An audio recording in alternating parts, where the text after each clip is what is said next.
नमस्ते, Tecno by च्यानलमा तपाईहरुलाई स्वागत छ। आज म तपाईहरुलाई नेपालमा फेसबुक मोनेटाइजेसन सम्बन्धी बारेमा विस्तृत रूपमा जानकारी गराउने छु। च्यानल नयाँ हुनुहुन्छ छेउमा रहेको बेल आइकन थिच्नु होला, लाइक गर्नु होला, भिडियो सबै क्लिक गर्नु होला। आउनुस भिडियो तर्फ। नेपालमा फेसबुक मोनेटाइजेसनका लागि पेज वा प्रोफाइल प्रोफेसनल मोडमा परिवर्तन गर्नुहोस् भनेको मतलब तपाईको प्रोफाइल छ भने तपाईले पेजमा कन्भर्ट गर्नुपर्छ अथवा प्रोफेसनल ड्यासबोर्डमा स्विच गर्नुपर्छ र तपाईले प्रोफाइल लक गर्नुभएको छ भने त्यसलाई अनलक गर्नुपर्छ सबैभन्दा पहिले।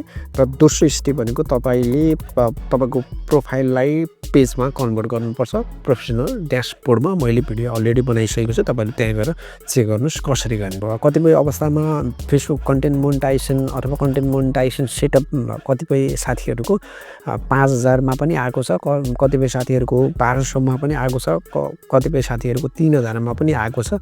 यो अहिले नै यति फिक्स नै भन्ने छैन र साथीहरुले त्यसरी मलाई कमेन्ट गरिरहेको छ अथवा मेसेज पनि गर्नुहुन्छ मेरो यतिमा आयो भन्ने छ। तपाईहरुले यो कुरा केही पछि थाहा होला। अहिलेसम्म फेसबुकले अथवा मेटाले आधिकारिक रूपमा यति फलोवर्स चाहिन्छ र यति वाच टाइम चाहिन्छ भन्ने छैन। अहिले तपाईको वाच टाइम नै छैन अथवा कम्तीमा पनि 18 वर्ष उमेर माथि हुनुपर्छ किनभने तपाई 18 वर्षभन्दा मुनि हुनुहुन्छ भने फेसबुकले रिजेक्ट गर्छ अथवा तपाईको फेसबुक कन्टेन्ट मोनेटाइजेसन सेटअप आउँदैन। मेटाका समुदाय मापदण्ड र मोनेटाइजेसन नीतिहरुको पालना गर्नुपर्छ। तपाईको सामग्रीले मेटाका समुदाय मापदण्ड र मोनेटाइजेसन नीतिहरुको पालना गर्नुपर्छ। यो तपाईहरुले स्पष्ट बुझिहाल्नुभयो। अनि मोनेटाइजेसन सेटअप कसरी गर्ने कुरा तपाईले कन्टेन्ट मोनेटाइजेसन आइसकेपछि मात्रै अनि तपाईले त्यहाँनिर तपाईको ब्याङ्क चुज गर्ने, त्यसपछि तपाईको केही आइडी भेरिफिकेसन पनि माग्न सक्छ, तपाईको ब्याङ्कको स्विच कोड अथवा तपाईको पेन कार्डहरु भयो, तपाईको खाता अकाउन्टहरु भए अनि सबै कुरा जस्तै ब्याङ्क खाताहरुको ब्याङ्कको विवरणहरु भयो अनि तपाईको स्विच कोड भयो, पेन कार्डहरु, नागरिकता प्रमाणपत्र अनि यो सबै तपाईको चाहिन्छ। अनि सामग्रीका लागि मोनेटाइजेसन नीतिहरु भयो। मेटाले मोनेटाइजेसनका लागि केही विशेष सामग्री नीतिहरु लागू गरेको छ जस्तै मूल प्रमाणिक सामग्री मात्र स्वीकार्य, कपिराइट उल्लङ्घन नगर्ने र पुनः प्रकाशित सामग्रीहरु मोनेटाइजेसनका लागि योग्य हुँदैनन्।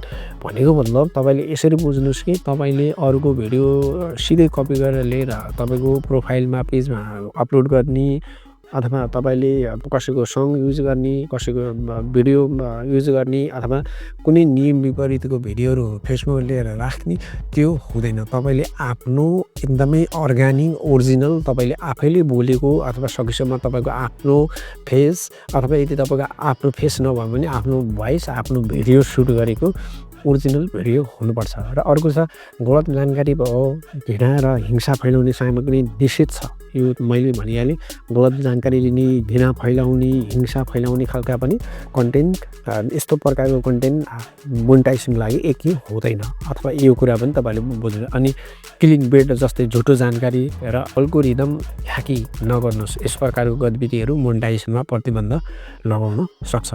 तपाईले दिनौ आफ्नो ओरिजिनल कन्टेन्टहरु जस्तै फेसबुक रिल्स भयो, स्टोरी भयो, टेक्स्ट भयो अनि लङ भिडियोमा 1 मिनेट भन्दा माथि 2 3 3 4 मिनेटको भिडियोहरु दैनिकी तपाईको आफ्नो ओरिजिनल राख्नु भयो भने सबैभन्दा